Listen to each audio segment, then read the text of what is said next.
Try the newest, cheapest, and fastest delivery na express service. Introducing Moto Express PH. You can now leave your shopping and delivery needs with us without much exposure and interaction to people outside.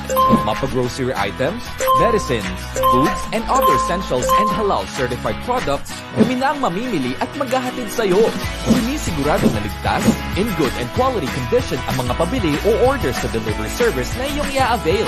Para sa maayos at mabilis na delivery at order mo, ipamoto mo na. Download Moto Express PH app through Google Play that is built to deliver beyond your expectation. Tara na dito sa Moto Express. Dahil moto mo to.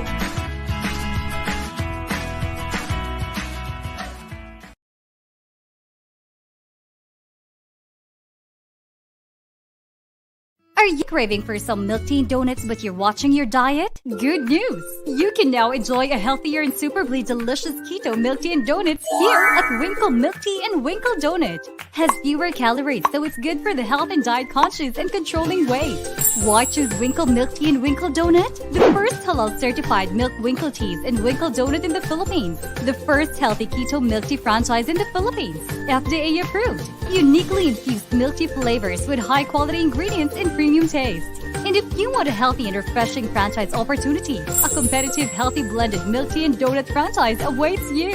We have business opportunity options you can choose from. Online seller, micro franchise, unit franchise, master franchise, international franchise. Order via our Facebook page, Winkle Tea and Winkle Donut, or contact 0995-551-4380 to experience this happiness in a box with your favorite Winkle Milk Tea and Winkle Donut.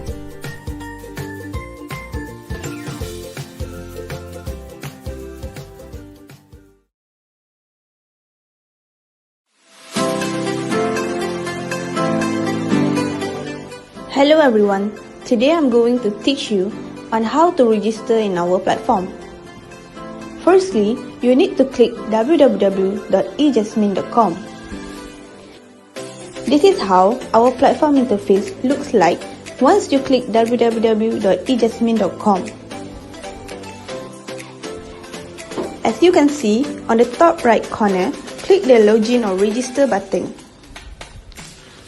You will see two options, which is login button and register button. If you already have an account, just simply fill in your details. But if you does not have an account, click the register button and fill in your details requirement.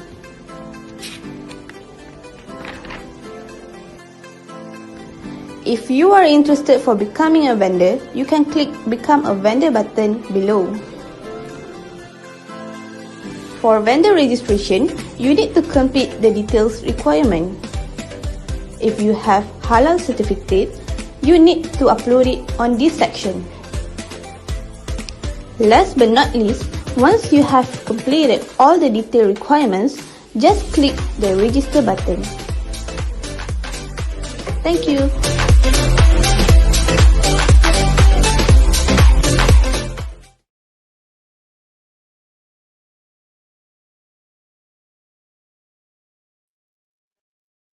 Morning. Okay, so we are now here in Teachers Bureau. Okay, so good morning mga kaguro, no? It's already 11 o'clock. 10 o'clock. It's 11 o'clock in the morning. Okay, saglit lang ha. Iaayos ko lang ang aking charger. Ayan. So, okay na ulit tayo. Okay, so today, we are still on the principles of economics. That is 10 principles of economics, if you still remember the last time. So this is the third week that we are going to talk about the 10 principles of economics. Kasi tatlong, siya, di ba? It was divided into 3 categories. Okay, so how people make decisions, how people interact with each other, and the third one. Okay, but before I even start, good morning GPTV, good morning BBN. Ayan po, this is the Entrepreneurship Channel. Not only for entrepreneurs, but also to our students who are, of course, rising to be entrepreneurs someday. And not only that, but common people like us. Hindi tayo entrepreneurs, hindi tayo estudyante, but still, it's nice to know something. So today, yung ikatlo po nating category, we will attempt to explain it. I am not an economist. I am not, what do you call this, expert. No?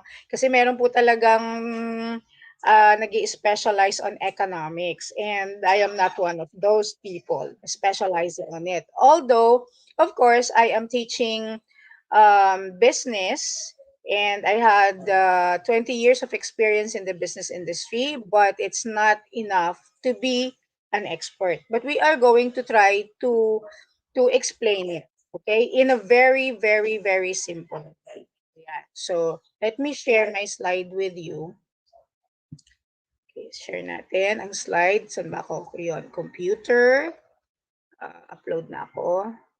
Hahanapin natin siya dito. Okay. Okay, saglit lamang po Nandito siya. Hindi, wala dyan. Hindi ko pa kasi siya pinipare agad. Okay, andito na ako. Malapit na po. Wait lang tayo. Bear with me. Okay. Ayan, uploading na po siya. In a while, makikita niyo siya sa ating screen. Processing. So, kamusta po ang ating Christmas? Despite of the pandemic, while we are waiting for the uploads of my slide decks. Okay? So, okay naman po tayo, no? Kahit pa paano, medyo nagluwag na. Kaya lang nung nagluwag, there is repercussion. Nagsikip na po ang traffic sa dami po ng tao sa kalsada. Anyway, ganun talaga. Okay, so ayan na po. Paano ko ba ito Ayan na. Ayan, very good. Si Sir Carl yata yun. Okay. Thank you very much, Sir Carl. Okay. So, pupunta po tayo dun sa talagang topic natin for today. Actually, kailangan siguro anuhin ko muna, no? Para ma-refresh tayo. Especially if my student are watching right now. Okay. So, the 10 principles of economics, how people make decisions. Okay. So, ayan lang po yun, di ba? Yung people face trade-offs na-discuss ko na to and then nabigyan ko na siya ng review last week. So, pasadahan na lang po natin today. And then the opportunity cost. Yan. So, ganun din naman yon. And then rational people make decisions. Okay. Ito mas maganda to kasi very, very objective when you are in looking into the marginal benefits and the marginal cost whenever you are deciding on something. Ayan. And next, of course, people respond to incentive. Kaya po, as a marketing strategy, kung mapapansin ninyo, lahat ng tao, yung pong midnight sale, that's a best example of how people respond to incentive. Kasi di ba incentive yun, mabibili mo siya ng bundle, very low price, tapos yung price slashes natin na discounted price kapag bibilin mo siya on a regular price, very pricey. Ayan. And next is, of course, how people interact with each other. Okay. How do we interact with each other? Number one, ito na nga po yun. People can make trade can make everyone better off. Ayan. Ito po kasing trade can make everyone better off. This is a very good example for compromise. Ayan. Syempre, di ba? It's not always about goods. It's not always about services. When we make compromises, this is very significant inside the organization. And especially even when we do business dealings. Kaya tayo may tinatawag na mga suke, ganyan. The reason why we negotiate, compromise sa family siguro, sa friends. We do compromise also inside the organization. But when we talk about the industry, yan na yung tinatawag nating negotiations. Okay? So we learn how to negotiate. Yeah. So trade can make everyone better off. Definitely. Kasi we always come up with one good idea or one good decision para sa both parties. Ayan, for everybody's benefit. Yan, yan yun. Sa habits of highly effective people, ito yung win-win. Yan, win-win ito. Okay, so next po. Ayan, so markets are usually good way to organize economic activity. Yes. Alam naman natin po itong lahat, 'di ba? Hindi man tayo aware, but in this discussion, we are making people aware, especially the students kasi hindi nila to alam. Even as yung mga common people, of course, hindi sila aware, lalo na pag matagal na tayong wala sa school. You're not aware of this, but markets are, of course, not usually, but it is really a good way to organize economic activity. Ayan po. Kaya nga meron tayong mga malls. Yeah, that is the good example of organizing economic activity. Inside the mall, ang dami-dami mo nang pwedeng gawin. Do you have to go out? Hindi mo na kailangan lumabas pa. But of course, other people are going outside the mall for specific reason. Okay? For specific reasons. And also, hindi naman lahat din talaga available sa mall. There are some things din naman talaga na available outside the mall. But most of the things that we need are already inside the mall. Ayan po. Kaya nga yung mga, anong tawag dito, kaya nga po yung mga theaters, mga cinemas outside, medyo namatay siya eh. Namatay talaga siya, hindi pala medyo. Namatay na siya. Bakit? Kasi inside the mall, meron na tayong mga cinemas. Ayan. So, paglabas mo, you can do a lot of things pa. Pwede ka pang magpunta sa ibang lugar, pwede ka mag-grocery if you need to. So, yun po kasi ang benefits ng ano. That is a very good example of markets, how markets are a good way to organize economic activity. Okay? So, let's move on to the next. Governments can sometimes improve economic outcomes. This is really very true. Alam po natin ito, especially dun po sa ating pong isang sangay ng government, which is the DTI, Department of Trade and Industry, where they regulate the prices. Okay po, nagre-regulate ng price. And then I cannot remember as of this time yung pong organization ng ating, PEDUDAF po ba yun? Yung organization ng ating mga tricycle drivers, buses, and jeepneys, where nare-regulate, I mean, sila ba ang nagre-regulate o sila yung humihingi ng increase? Ayan. But of course, the government will always come in to improve economic outcomes. But do not forget the word sometimes kasi hindi naman po laging government can improve economic outcomes. Sometimes lang, but not all the time. Yes, but it is good to know that government can do that for us. Okay, so moving on to the next. Ayan, so nandito na po tayo dun sa ikatlong category. The third category is about how forces and trends affect the economy as a whole. Okay, nawawala ang aking A. Ayan, paumanhin. Okay, baka sasabihin ninyo, nako, wrong grammar, teacher pa man din siya. Okay, but then nakalimutan lang natin yung letter A. Dapat meron dyan, as a whole. Okay. Pero pwede naman nating ayusin. Let me see. Pwede nating ayusin yan. Okay. Sa pagmamadali ko siguro. Okay. So, let's do it. Okay. Ayan. Very good. Let's save it. And I'm going to remove this from the stream muna. And then share it again. Okay. Para kamali tayo. So, kailangan nating ayusin. Yan ang hirap kapag identified teacher ka. Kailangan laging maayos. Okay. No, I don't want to upload. Okay, nasa na kaya yung aking slide? Ayan. Sir Carl? Nawala. Anyway, so, pwede ko namang i-share na lang siguro yung buong screen. Ay, ayan na. Yay! Thank you, Sir Carl. Okay. Oh, bakit napunta na ako sa demand. Yung demand and yung supply and demand siguro next week po natin yan. Ayan, okay. Wala pa rin, hindi pa rin nag-effect anyway. So as a whole.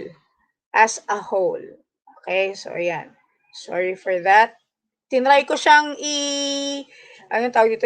Tinry ko siyang i-correct, in-upload ko ulit, pero hindi pa rin nag-take effect. Anyway, so as a whole po So how forces and trends affect the economy as a whole?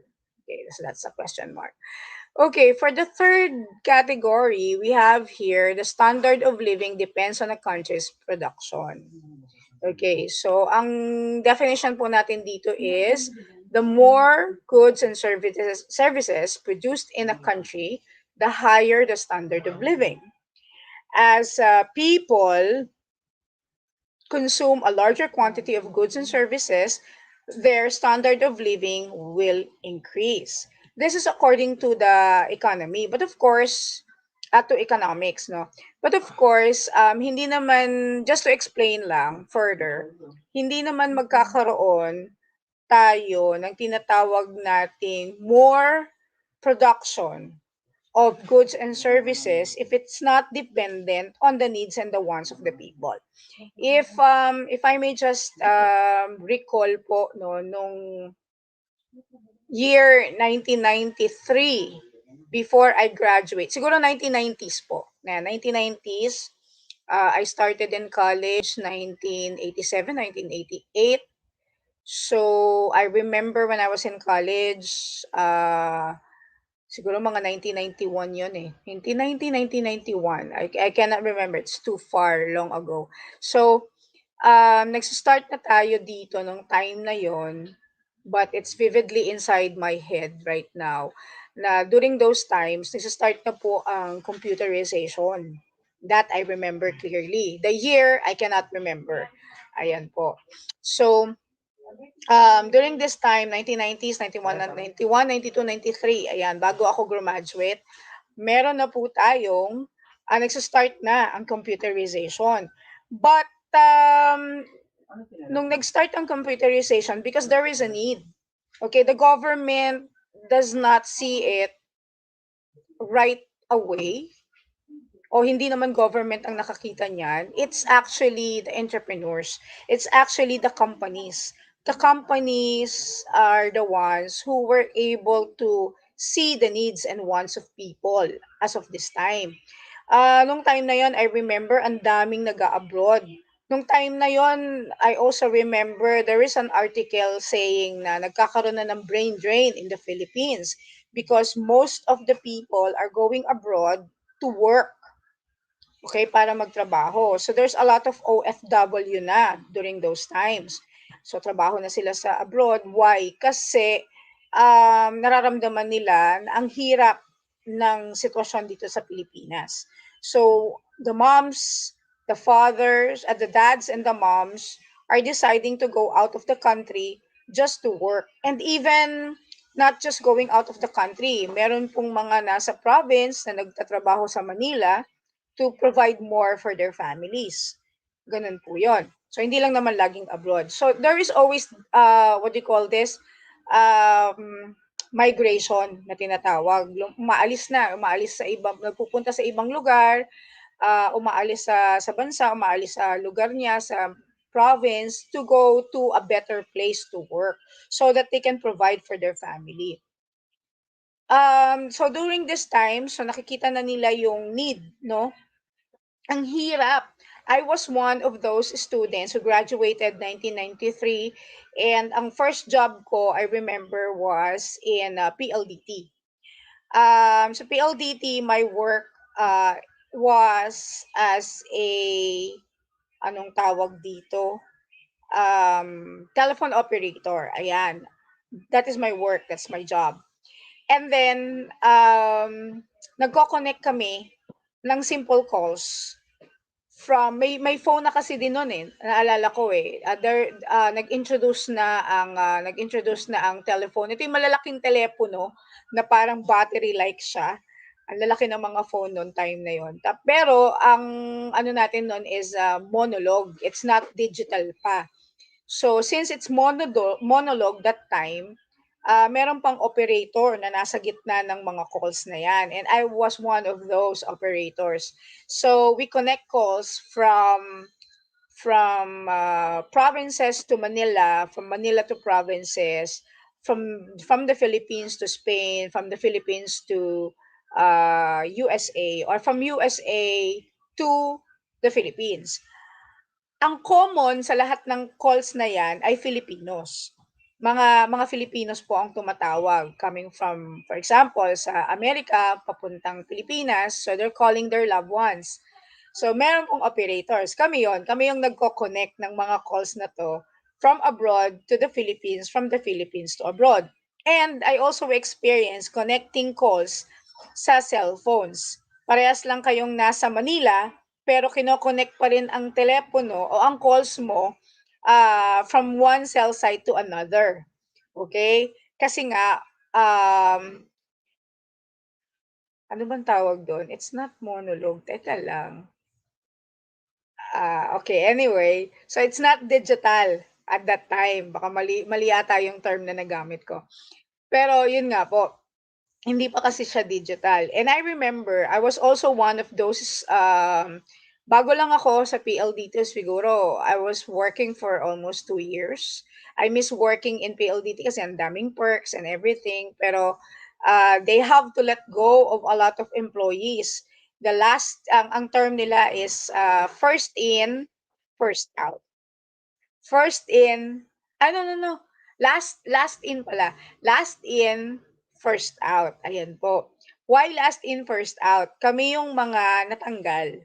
Natanggal kami because hindi na kami kailangan.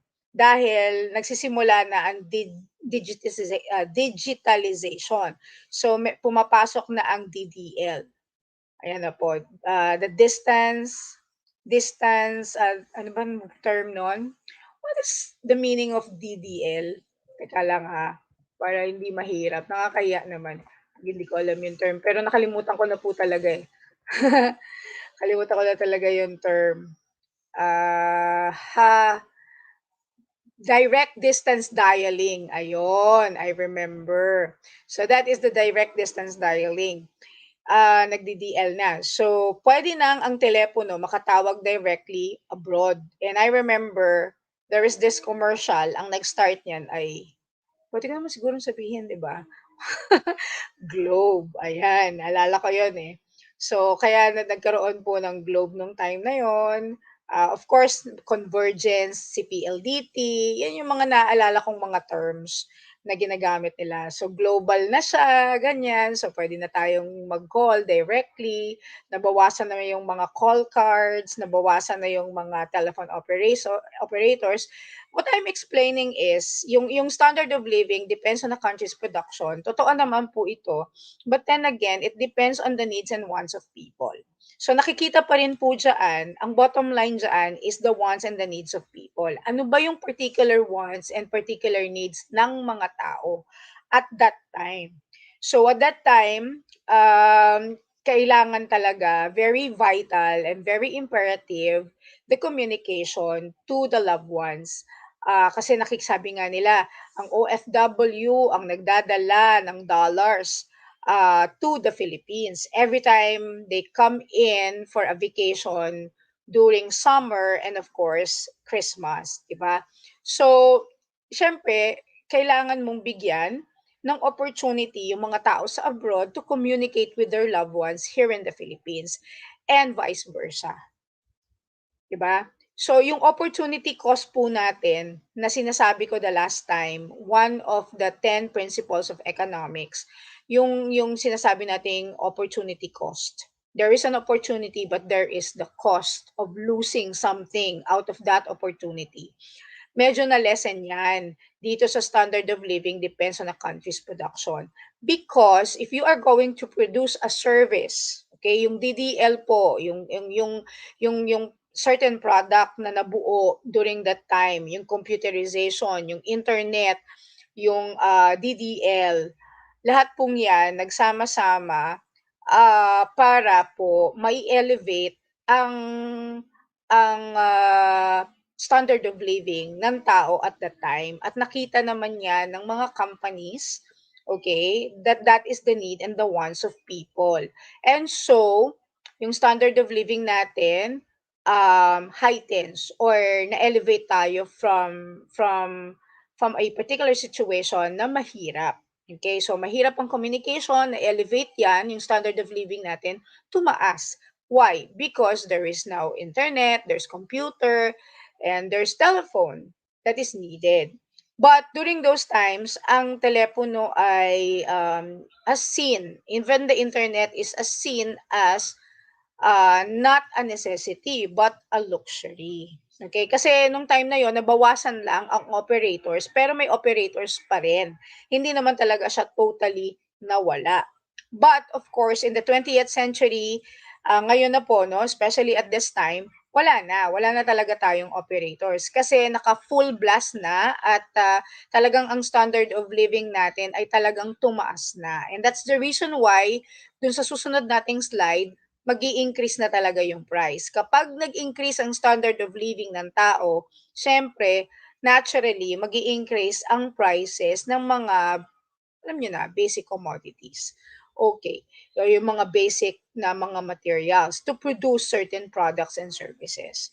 So, ito po yung standard of living, depends on the country's production. Totoo naman po ito kasi tumataas ang standard of living ng isang bansa, but it is always dependent. What I'm saying is it is always dependent on the particular needs and wants of people. Okay, so as people consume a large quantity of goods and services, katulad nga po ng binanggit ko kanina, because we are actually producing and consuming a lot of this services, yung communication per se. That is my what you call this example for the day. Our standard of living increases. Diba po? Nag-elevate tayo. Totoo naman yun. Our standard of living increases. Tumaas ang ating standard of living. Kasi hindi natin kailangan magpunta sa office ng PLDT para mag-connect sa mga calls. Hindi na natin kailangan bumili ng call cards para mag-connect sa mga calls. Na-lessen na lahat yan. Why? Because there is DDL. At the tip of your fingers, you have your cell phones. You could actually dial the number of your loved ones abroad and you can actually talk to them face to face. Diba? FaceTime, real FaceTime. And lalo na dumating pa, 'di ba, yung Facebook. I remember before it's Facebook, it's Friendster. Pero ang Friendster is a tawag dito, glamorized. Ayan, glamorized representation of a slam book. Yan po ang Friendster at that time. And then of course, after Friendster, nagkaroon na tayo ng Facebook. So by just using your cell phone, you could actually talk to your families using Facebook sa ating mga messengers. So tumaas ang ating standard of living. Pero mind you, pagtaas ng standard of living ng tao because we are consuming goods and services, syempre mag-i-increase na rin naman po talaga yung prices. At ito na po yung kasunod niyan. Prices increase or prices rise when the government naman prints too much money. Pero ito has something to do with the printing of money. Katulad po niyan, natatapos na po. I don't know particularly the cycle of printing money. I'm not familiar with that.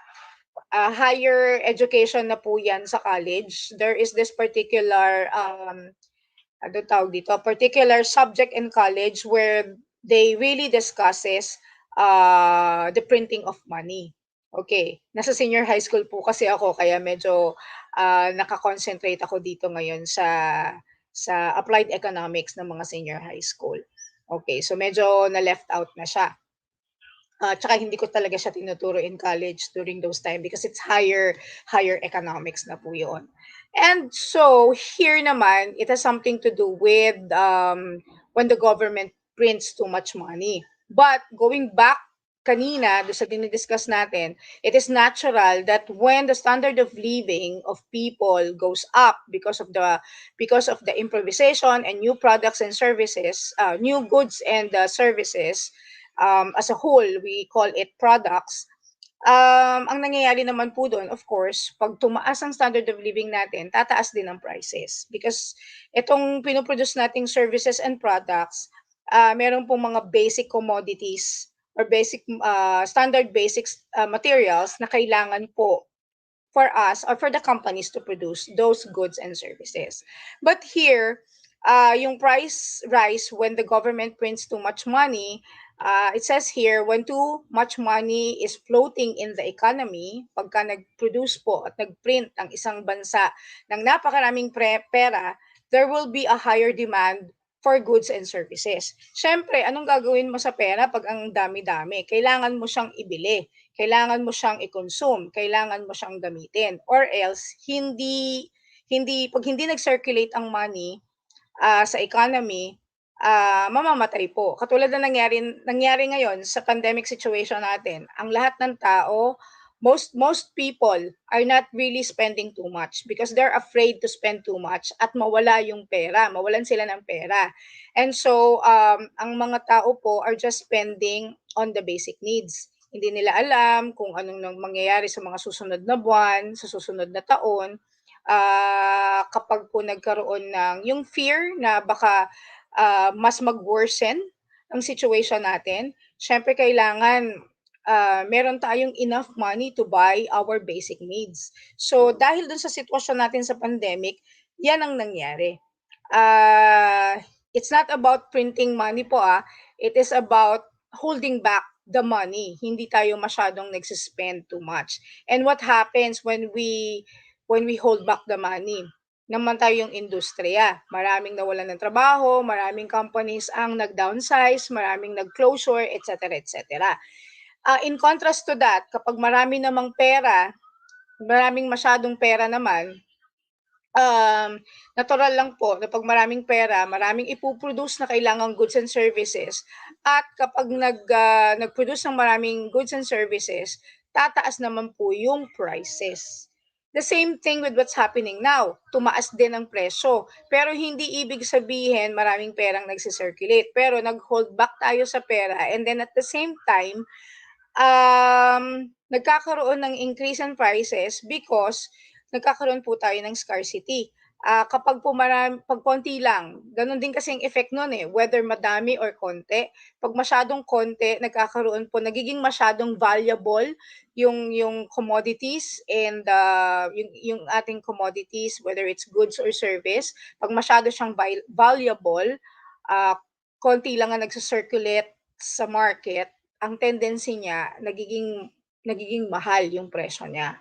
Gano'n din naman po 'yun.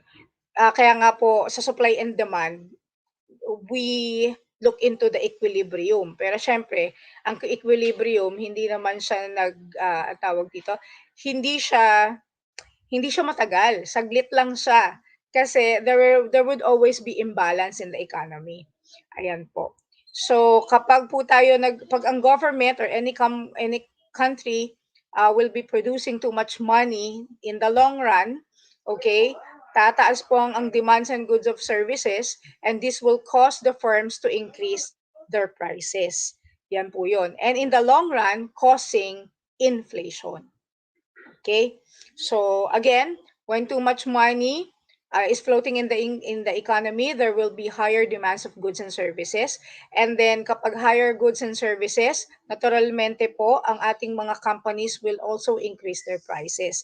And when the price increase, lalabas po at magkakaroon po tayo ng tinatawag na inflation. So makikita niyo po dito sa picture, ayan po. And then, yan, making one price of goods, example, the bread, increase to accommodate the big amount of cash circulation. Natural lang naman po yun. Because that is the repercussion or the result of printing too much money. So binanggit po natin dito yung inflation. Yan. Yan. Ito na po siya. So society faces a short-run trade-off between inflation and unemployment. In the short run, pag short run lang po, when prices increase, suppliers will want to increase their production of goods and services. At kapag ka nag-increase ang goods and services, kailangan mo ng tao to produce the goods and services. So to increase this, they need to hire more workers to produce those goods and services. At kapag nag-hire ka, of course, you need pag nag-hire ka, more hiring means lower unemployment. Mas maraming tao ang maraming trabaho. Pero, okay, while there is still inflation, pag may inflation po at mataas po, kasi ginagrab ng ng mga companies ang opportunity of inflation to produce goods and services kasi mataas ang presyo, kaya mag-hire sila ng maraming tao. This is the time wherein mas maraming tao ang mas maraming trabaho. So, medyo happy ka. Pero hindi rin naman magiging happy ka totally because bumababa po ang value ng ating pera. Okay? So, however, kapag naman po in the long run, pag tumagal po ang inflation natin, okay? Okay, ang nangyayari naman po ay makikita ninyo dito sa picture. So, hindi na po siya magiging gano'n ka-healthy kapagka tumagal yung sitwasyon na yon. We are just talking about the short run trade-off. So, however, this is not the case in the long run. So, if makikita nyo po dito yung inflation, okay pa sa economy, di ba? Yung tao, malaki pa yung tiyan niya, maganda pa yung pangangatawan na, the person very looks healthy, and then blowing this, what you call this? This is the balloon. Okay, that's the kumbaga representation of inflation. And then as the economy blows, yan po nag-i-increase po yung prices. So yung inflation po lumalaki, lumalawak. Ang economy naman po natin ay pumapayat. Okay, look at the person in the picture. It's getting thinner. Okay, and then pag lumaki na talaga yung inflation, tumaas na ng sobrang inflation natin, what happens to the economy? Ayan na po siya. Parang mukha na siyang may sakit. Okay? Kasi yung value naman po ng ating prices and yung produce po na tinatawag natin, yung produce po ng goods and services natin is tumataas, maraming tao ang nangangailangan, but then again, in the long run, hindi siya maganda sa ating economy.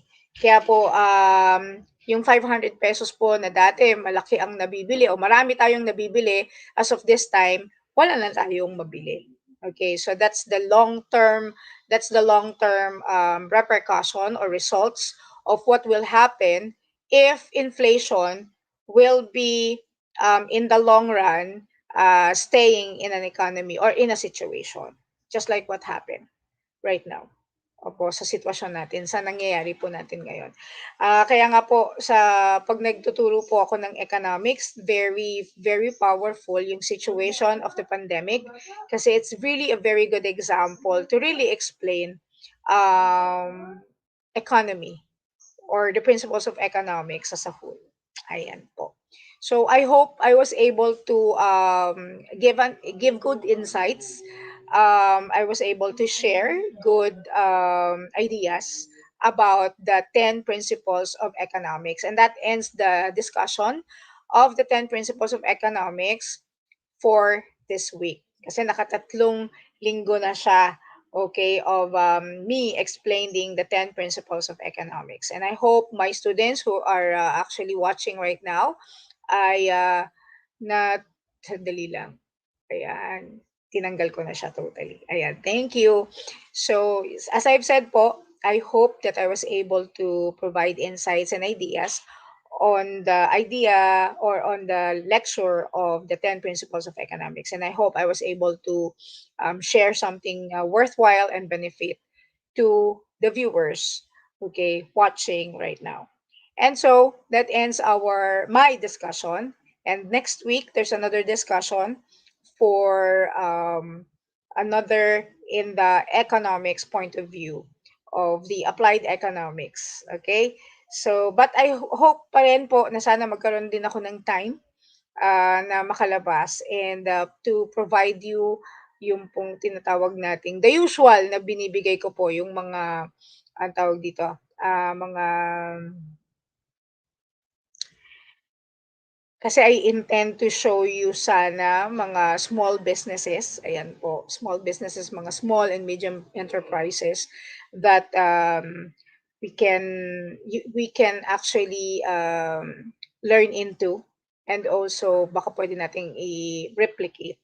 Iba siya sa duplicate, sabi nga. Pag sinabi daw pong duplicate, you are just copying directly.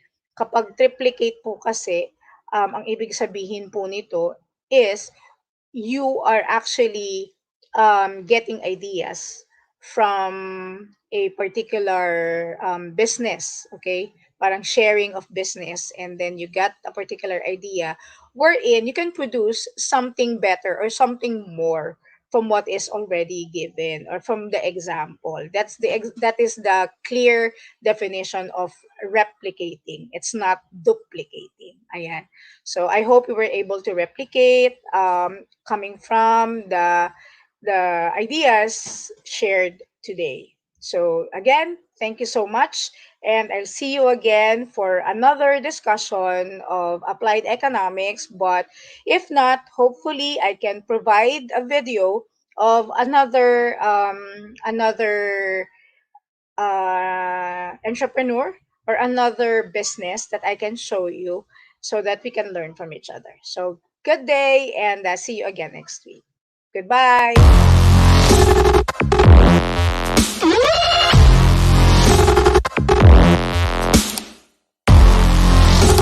Global Glass TV 160, home of entrepreneurs.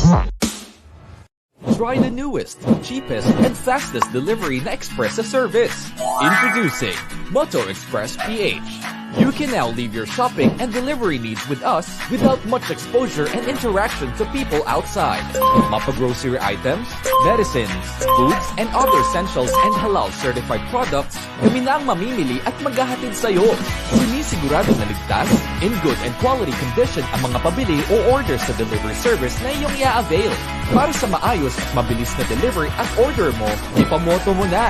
Download Moto Express PH app through Google Play that is built to deliver beyond your expectation. Tara na dito sa Moto Express. Dahil moto mo to.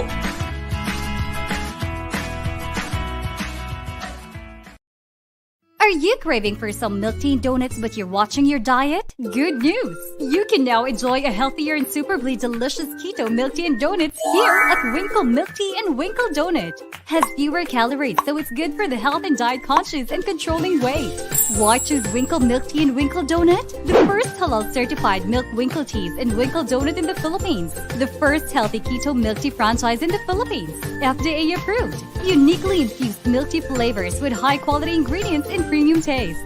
And if you want a healthy and refreshing franchise opportunity, a competitive healthy blended milk tea and donut franchise awaits you.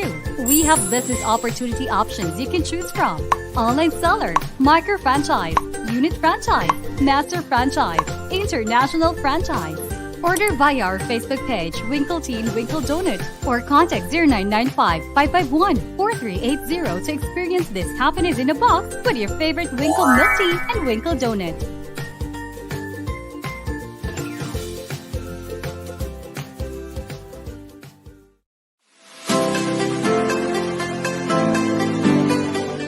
Hello everyone, today I'm going to teach you on how to register in our platform. Firstly, you need to click www.ejasmine.com.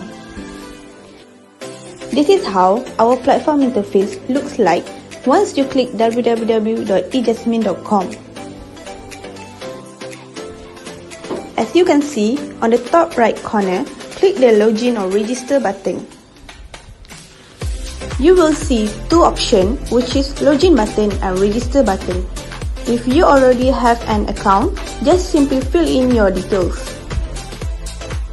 But if you does not have an account, click the register button and fill in your details requirement.